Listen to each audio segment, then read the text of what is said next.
Good morning, Year 3, and happy Wednesday. Welcome to our first proper writing lesson of the book that we're focusing on this term. Now, I'm not going to tell you what the book is, like we always do, because I want to make sure that we kind of see each picture every day as it comes, rather than you reading the whole story and knowing what is going to happen. Now, as we are moving into the second half of Year 3, we will be continuing with our 3 learning chunks. Now, we did this when we wrote our letter last term, but each time we were looking for only a sentence. This time, however, we are looking for a little bit more writing. The expectation has stepped up quite significantly, and I want you to try and push yourselves to be writing at least 2 or 3 sentences for each one of these 3 learning chunks to really create a good amount of writing per lesson. So push yourself. At the moment you're at home, so you can be a little bit more flexible. You can pause the video for slightly longer if you need to, but really get practicing writing lots and lots each lesson. Okay, so this is our first picture from the book that we are focusing on. Now, as you will notice, this story takes place in Pompeii, so it's in Italy at 79 AD, as we spoke about on Monday. So the way that the town looks is very different to a modern day. They're all wearing they're kind of like Roman clothes, and we've got the Roman road and all the Roman buildings that we've got going on. Now, this is our main character here. This is Olivia, and we are going to start by writing about what she can see out of her window. So having a look at all the different things that are going on in this picture. We've got a bakery, we've got a man carrying a vase, we've got people, I think he's probably selling vases, lots of different communication going on down here as well. So we have got 2 initiates to focus on. Now we're going to start with our noticing, so one of our fantastics. So could you pause the video and in your first box jot down all the things that Olivia can see? Okay, so I have got... She can see people in the street, she can see people buying their food, she can see children holding her mother's hands. You could have had extra things like the bakery selling its bread, man walking with a pot, loads of different things that I'm sure that you could see in this picture. Okay, now our second initiate for today is some prepositions. So we looked at prepositions a few weeks ago in our SPAG lesson, and a preposition tells us where something is. So in your second box, could you jot down some prepositional phrases? Where are those things taking place? For example, in the street, the man is carrying his pot. So in your second box, jot those down for me, please. Okay, so I've got above or below, in the sky, across the street, beyond, all those kind of words. So our first learning chunk that we're going to focus on today is just explaining everything that Liv can see and where. So this is our model. Started with a time adverb as well because I'm Year 3, didn't ask for it, but I can extend my sentences using it. Early one morning, as Liv looked out her window watching the busy people of Pompeii, in the sky the birds were tweeting. Below, the streets were full of busy people with the hot sun shining above them. Beyond the city walls, she could see the marvellous towering mountain of Vesuvius. So Liv is our character that we spoke about, Olivia. We call her Liv. And we're just explaining all the things that she can see. And I'm also already introducing the idea that Vesuvius is there. If we never mention it until something maybe happens, then people are going to be a little bit confused. So making sure we throw it in there now so people know that it is there. So what I'd like you to do, please, is using prepositional phrases and those noticing fantastics. Could you write a few sentences of everything that Liv could see and where that morning? I'd say probably 10 minutes for this because I'm looking for about 3 or 4 sentences. Okay, let's have a look at our second learning chunk. So this time we are going to focus on the bread that we could see in that very first picture. So the bakery actually belongs to Liv's dad. He is the baker, sorry, and he owns it. So what I would like us to come up with first in our third box is to collect some positive smell words for bread. So we're going to talk about the smell that Liv can have from the street below her. But I want some positive words because we like the smell of the bread. In your third box, please. Okay, so we could have things like delicious, fresh, sweet, delightful, all of those things. Now, the other thing that we're going to do is we are going to create a little bit of a metaphor by talking about how the smell travelled. Now, we did something very similar when we talked about those delicious scented pens in our letter writing to the felt tip pens.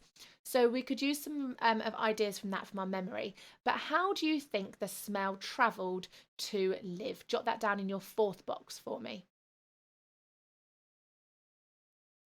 Okay, so we might have it darted or it wafted or it drifted. Imagine it drifting up her nose and smelling delicious. So that is what we're going to write about in our second learning chunk here. We're going to talk about what she could smell and how it travelled to her. So I've also continued to use my prepositional phrases and my adverbs here, never forgetting all of those basics that we use to make our writing interesting. So below was her father's bakery. He was busy baking the morning's fresh bread. Slowly the smell drifted to Liv's nose. She breathed in deeply, enjoying the delicious sweet aroma which made her stomach rumble. It's making my tummy rumble just thinking about it. So I have included the way that the bread drifted and moved to her, and also all the different smells. And I've included a subordinate clause on the end here to add some extra information. Now, something else that I've ensured that I have done correctly is when I have talked here about my apostrophes for possession.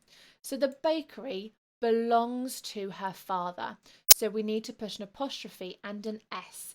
It's not multiple fathers. If we took out the apostrophe, it's not lots of fathers bakery.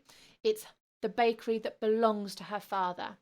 It's the same. The fresh bread belongs to the morning, so we need apostrophe for possession, and the nose belongs to Liv, so we need apostrophe for possession. We're going to be focusing on that a few times throughout our story writing this next couple of weeks, so have a think about those apostrophes for possession. So what I'd like you to do for the next 10 minutes or so, start with a preposition and explain how the smell travelled to Liv's nose, but using those positive smell words, please. 10 minutes, off you go. Okay, so our third and final learning chunk today. Now we are going to be focusing on this man here. Now this man is the one who is carrying our vase down those cobbled streets. Now the first thing that I'd like us to do is to use an expanded noun phrase. So this is where we have the noun of the pot or the vase, whatever you'd like to call it, and then we have lots of adjectives in front of it, normally 2 or 3, to describe that pot. So could you come up with in your fifth box a list of adjectives describing that pot, please? Okay, so we have got old or maybe ancient, even back in 2000 years ago, brown, cracked, dusty, whatever you would like it to be. You can be a little bit creative. Now, what unfortunately happens is our man carrying our vase stumbles over some of the cobbles and he drops the vase and it shatters. So we are going to then talk about the feelings that Liv felt while she watched this happen. Now, it's a beautiful pot. Maybe it's a little bit expensive as well. Although it's old and ancient, maybe it's actually really old that it's good and it's worth a lot of money. So I'd like us to come up with some show don't tell sentences of how Liv shows how she feels about this.